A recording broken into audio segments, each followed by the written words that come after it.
We're going to cover all the trim levels, all the engine choices, all the powertrains for the 2024 Toyota Tacoma. Let's start with the base level SR. I was just at the launch in Hawaii. The truck looks absolutely amazing, and everything I'm bringing you is official information from Toyota. We're going to start with the SR. There are three versions of the engine. We've got the base engine, we've got the iForce, and the iForce Max. The base engine is the same as the iForce engine. It is a 2.4 liter turbocharged engine. It's been detuned, so they're calling it the entry level. You can get it with a manual transmission, and in this particular configuration, it's going to make 228 horsepower and 243 pound-feet of torque. This is going to be the entry level. It's going to be the cheapest.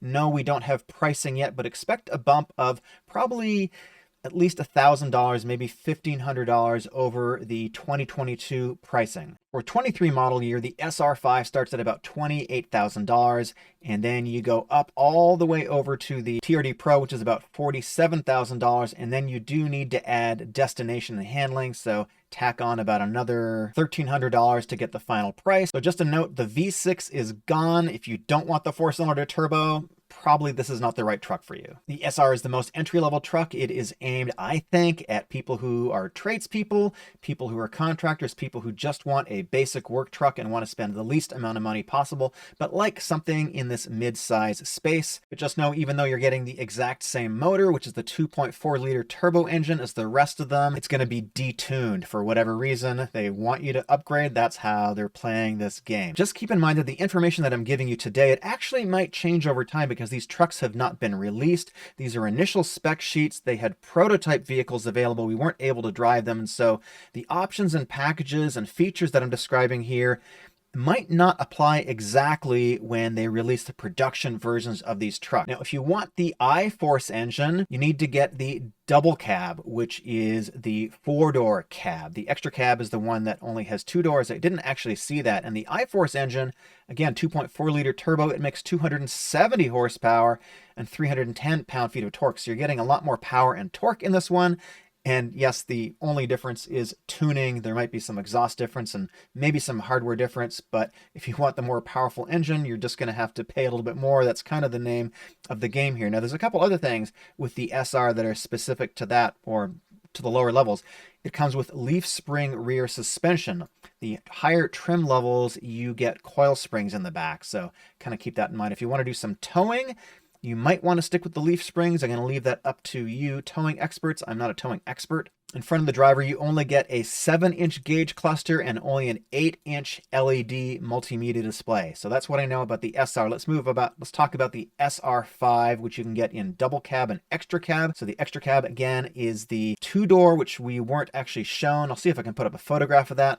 The double cab is the 4-door version with a couple of back seats, and they are not very big. This is not an F-150. This is not a Dodge Ram. This is not a Tacoma. This has got a relatively small back seat. In fact, I think the Ford Maverick might have a slightly bigger back seat than this. The big difference here is that the iForce engine is standard. It's pretty much standard on all of the trim levels going up, and you can get the multi-link rear suspension with the double cab model. So no leaf springs in here. And you do get the leaf springs if you want them on the extra cab models. Again, that's the 2-door.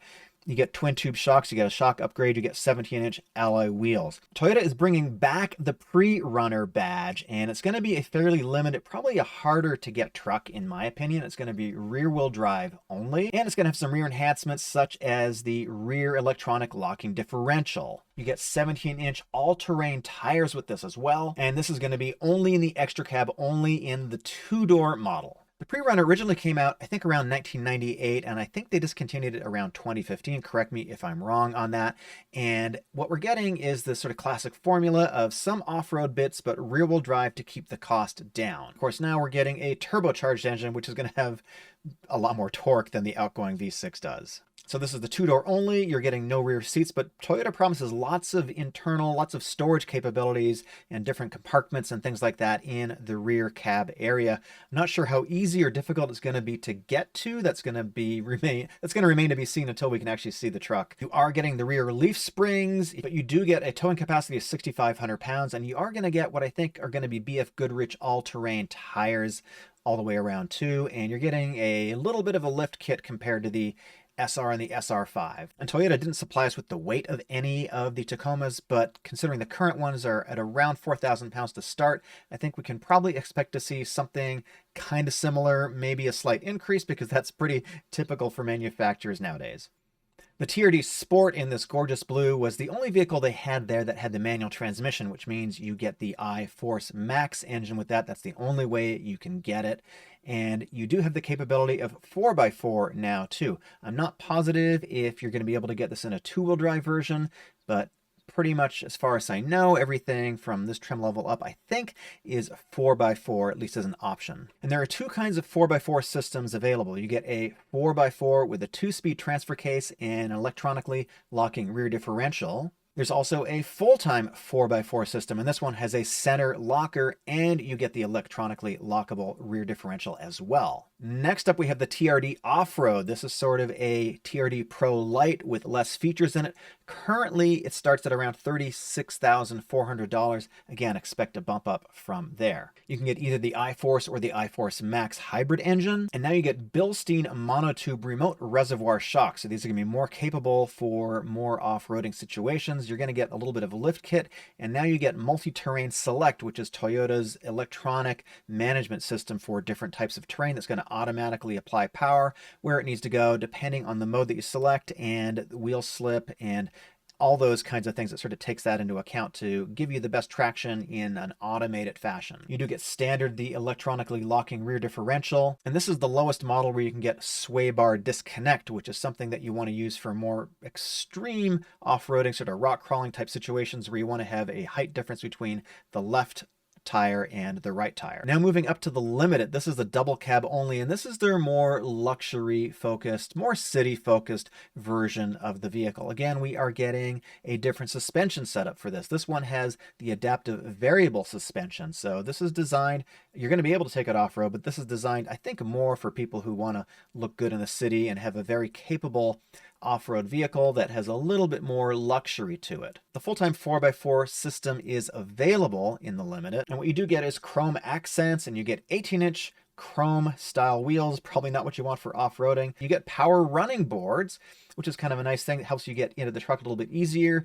You get the signature headlights. I think they're specific to the Limited, and you get a heads-up display for the first time in this series of vehicles, and you get heated and cooled front seats. Kind of nice, and you get the JBL audio system. And as you're moving up in these different trim levels, you get more cameras available, including a 360-degree camera, which allows you to see simulate a view all the way around the vehicle. That's going to be really super helpful when you are going off-road and also just when you're parking. The Trailhunter is a brand new trim package for the Tacoma, not available before, and this is an off-road kind of a overlanding type vehicle. It's people who want to go camping, hiking, fishing, and all that kind of stuff, and want to go out and basically spend a couple days in the wilderness. That's who it's aimed for. They co-developed the suspension with ARB, and it has Old Man Emu shocks on it, and it also comes with rigid lighting. I don't know the price on this, but I'm going to assume it's going to be over $43,000, just a guess,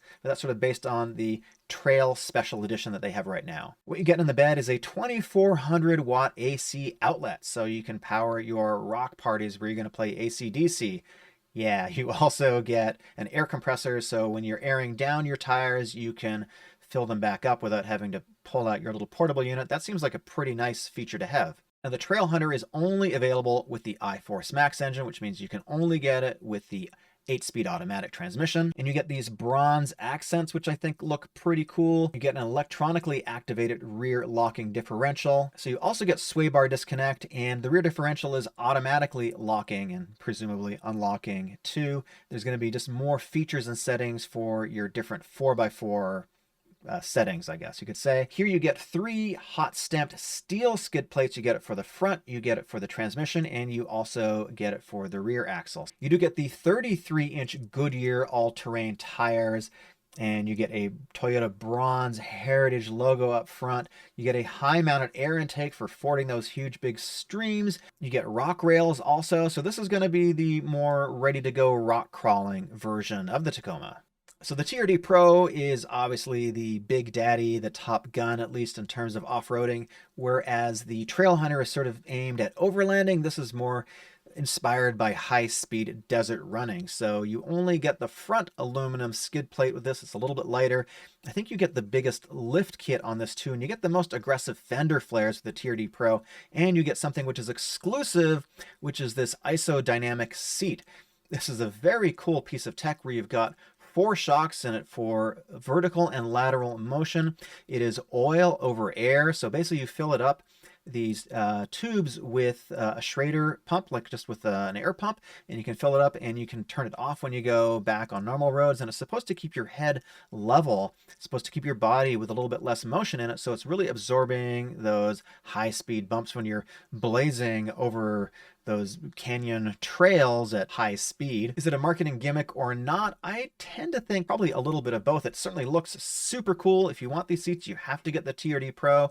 And they told me, at least the lead engineer for the Tacoma told me that it's actually pretty effective. Toyota is not the first manufacturer to do this, but this seems like some pretty nice tech in a mid-sized truck. Now the current TRD Pro starts at about $48,000. I think we're going to be bumping over 50 for this new one is my guess. Now what you're getting, of course, is Fox shocks with a remote reservoir. These are the new QS3. They are 3-way shocks they've got an internal bypass in there. So when you get too much fluid from a stroke, it's going to move out into the reservoir and it's going to reduce the amount of heat that builds up internally. And that's really important if you're driving quickly or you're doing a lot of aggressive driving. You can really heat up the shocks, and so that's going to help the shocks avoid the fluid from foaming up. What's also pretty cool is on the rear bump stops, you get something called internal floating pistons. So this is basically a bump stop with a little bit of a piston in it. So when you hit it, it's going to, when you bottom out, it's not going to be quite as hard. It's going to absorb that impact too. So this is,